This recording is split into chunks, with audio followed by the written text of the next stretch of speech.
I'm an ICREA research professor here, hosted by University Pompeu Fabra. And I came from Switzerland, even though I'm Dutch. And in Switzerland already we started to do some big exhibitions. And what I discovered in these exhibitions is that especially people with different kinds of handicaps were very responsive to interactive media systems. Virtual reality, if you want. And then we started to think like, hey, but look, we are interested in how the brain works because that's my day job, is build theories about the brain and we put it on robots. But now we saw this opportunity here, like, hey, virtual reality is actually very effective as a tool.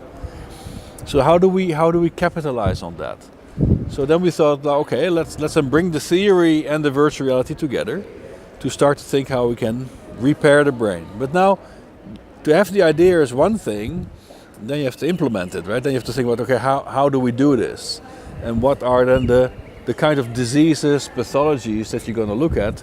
And what we then took was stroke as the beginning, because in the case of stroke, at least you know what is wrong with the brain. So in case of stroke, you know there's a lesion, there's essentially a hole in the brain that then leads to all sorts of deficits, complex deficits. But you know where to start, right? And many other more neurodegenerative diseases, take Alzheimer's disease or so, it's much more difficult to see where should you start because the damage is very diffuse, right? So that's why I went for stroke. And then as soon as I came here, about more than 10 years ago now, we started to really apply this in the clinic. So we went to the hospitals here in Barcelona and La Esperanza, Valdebron and others to start to test this out. And then we saw that actually the science translated very effectively into different kinds of rehabilitation methods. And by now we have treated over 800 patients in a number of hospitals here in Barcelona, but also in other countries. We're also in the United States, in Brazil, in England, etc. But then you face the next challenge. You say, okay, so we had this idea of bringing brain theory together with virtual reality to repair the brain. Then you start to see it works, and then people ask you, can I use this? Can I have it? And then you have to think, oh wait, we are a research group, right? So how do you now really bring something to society is then your next challenge.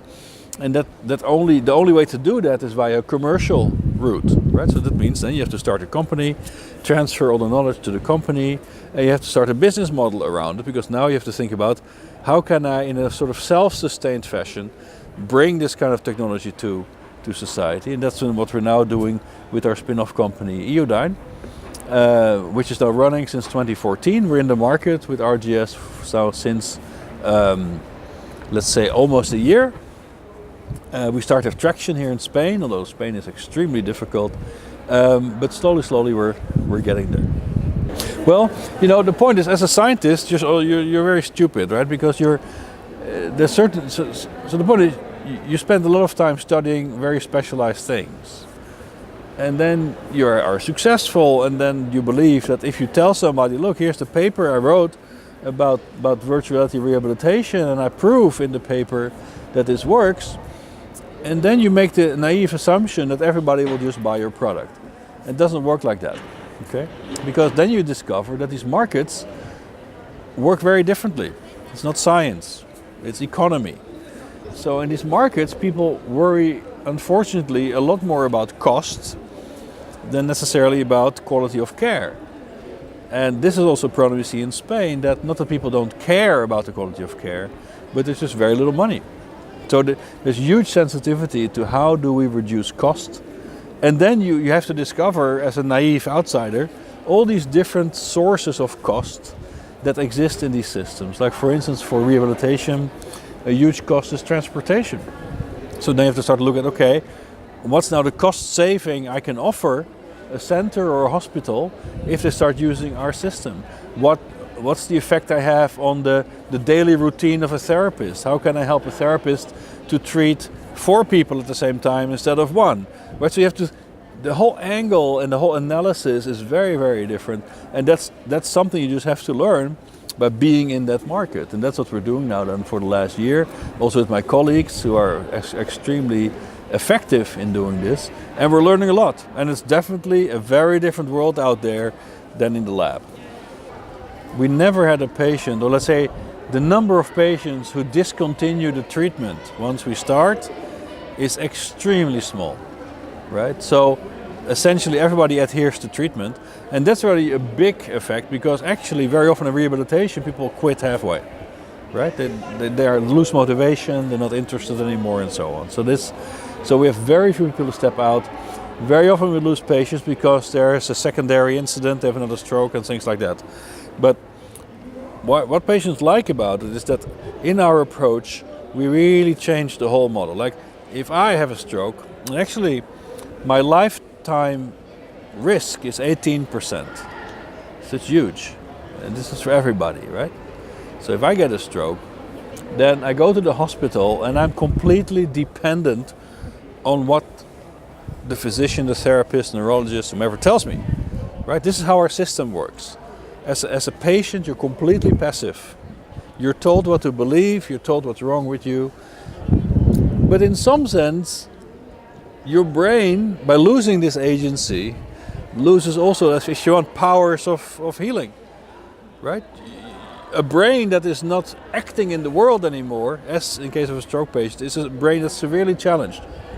And this is how we change the model. We really empower the patient. We really make the patient the agent of their recovery. We say, you're going to work for this, and we have technology that helps you to be in control of what you do and how you train. So our algorithms always make sure that we optimally challenge the patient. That means we tune the intervention completely to what they can handle. We don't make it too difficult, we don't make it too easy either. So you're always challenged, it's always individualized, and this is key. And in the standard approach, I don't know if you've ever been in the rehabilitation ward, essentially there are long tables, many patients sitting around the table, and they do rather boring things. Very repetitive movements. And okay, people believe this is beneficial, but what we have shown is that our intervention gives you a higher level of recovery more quickly than the standard approaches. But the key difference is we empower the patient, we really put the patient in the center. And we reason from that perspective, because in the end the patient is a brain that sits in a body, and this brain has damage. So we try to create optimal conditions for that brain to again regain agency, regain control, and be a person in the world. And it might sound a little bit like soft and so on, but if your brain loses the ability to have goals, a huge part of your learning systems are not working very effectively anymore. So by removing goals, you actually lose the ability to reorganize. Okay, so by reintroducing this ability to pursue goals and to be active in the world, you actually mobilize learning mechanisms, and this is what we're after. This is what we're doing.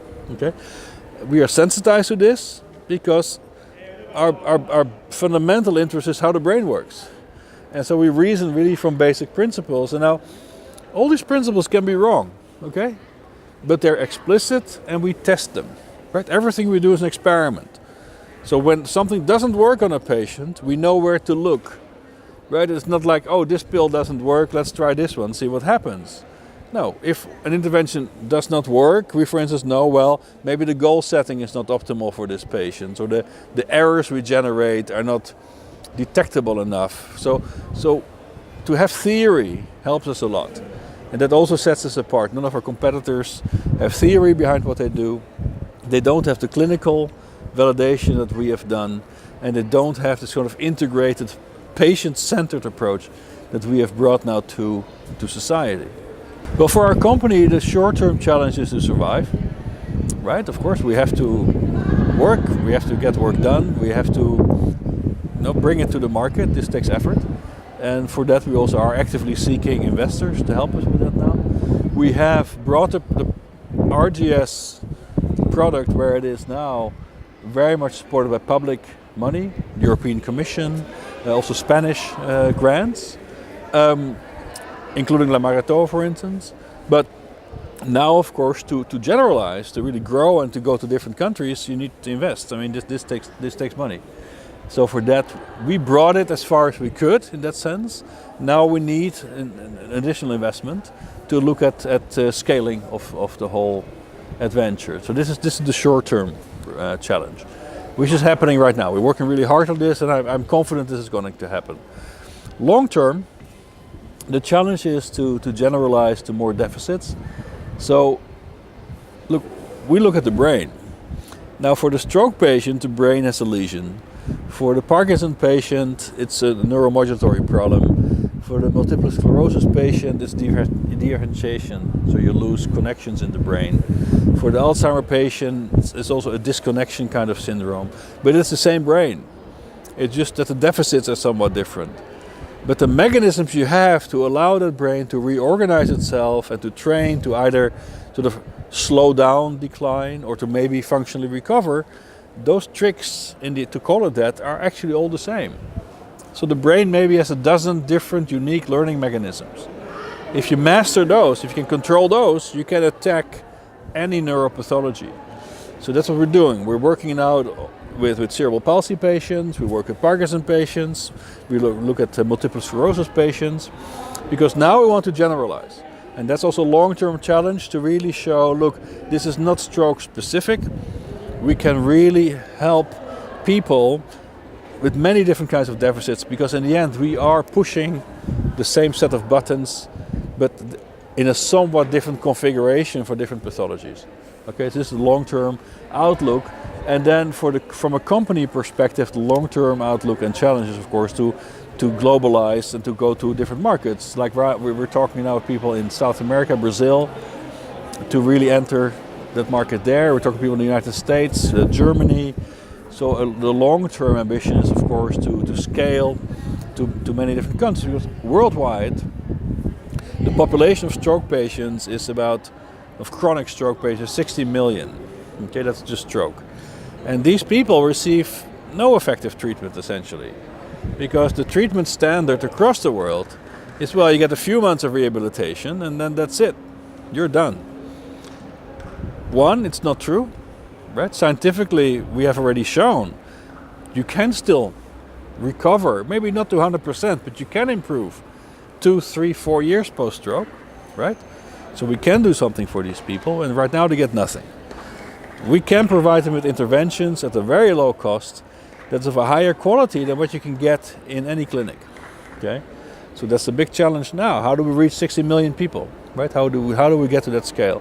If you add all these other neuropathologies, that population doubles to 120 million.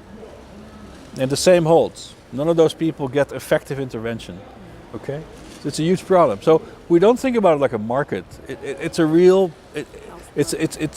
disaster, if you want, and it's scandalous that our societies have not managed to do something about it. It's fully unacceptable. Okay? So we also have to maybe more critically analyze what are the obstacles in the system. Why are we not able to easily reach these 15,000 stroke patients that we have every year in Catalonia? Where are they, right? Why are we not able to easily reach those people? And then you can multiply that to many other countries in the world, because the situation is the same everywhere. And it's a massive problem. And certainly now with the aging population, it will only get worse. That's why the World Health Organization believes that by 2030, stroke will be the main cause of disability and loss of quality of life. And I think we better start to worry about it today and not postpone. Because we can also frankly say that the traditional approaches have not really worked very well, right? The standard medical industrial complex is failing in this domain.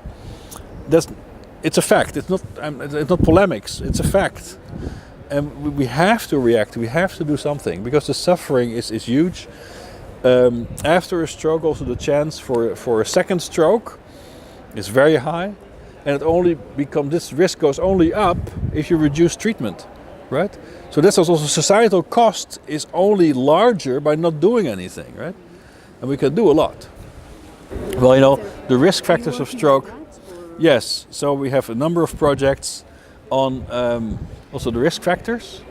There are many risk factors for which we can do very little, like lifestyle, right? So it's a problem we all have, that we eat too much and we eat too much fat and whatever, and our arteries don't like it.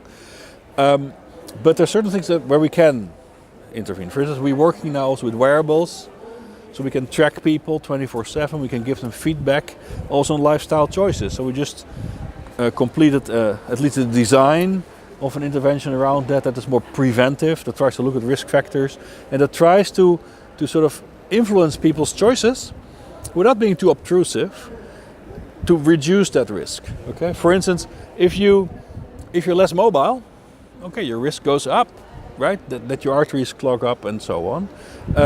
So if we motivate people to be more mobile, to be more social, to be active, this has huge health benefits. Okay, so yes, we look at prevention. It's a very important issue, and also underrated, and we can do a lot more. I do both. Yeah, I do both. I have attention deficit disorder. I'm fine. Okay, but you have to be a snake charmer, right? So business is an interesting environment. I don't like the ethics of it always, but you also find really very highly skilled, impact-oriented entrepreneurs. Those are, of course, the people you want to deal with. But is business overall an attractive environment? No. But is science overall attractive? Well, it also has its own problems. Okay, so in that sense, having seen both worlds, I see both the challenges of these environments, also the creative challenges, and also their drawbacks. So in that sense, to have a foot in both of these environments, I think, is actually very exciting and also very interesting. But I do believe we have to much more carefully analyze how we structure our economy, how we structure our science, and we should think much more critically about how do we help society to basically make progress, and how do we reduce suffering, as opposed to how many clicks can I sell on my webpage by just presenting whatever nonsense or fake news or whatever. There I think we have big problems to solve, and we should be way more critical about that, because in that sense we're not really going in the right direction, in my opinion. But both in science you see this influence, and in industry and economy. And there I think we must much more critically analyze what we're doing as a society, living in these self-reinforcing silos of complete nonsense, right? And I think we have to think much more critically and constructively about what humanity about, what it be to be human, what are the values of being human, how do we support those values, and how do we also support those with technology. So this is much more, I think, the outlook we would like to reinforce. And okay, we try to live that vision by also trying to bring RGS to society.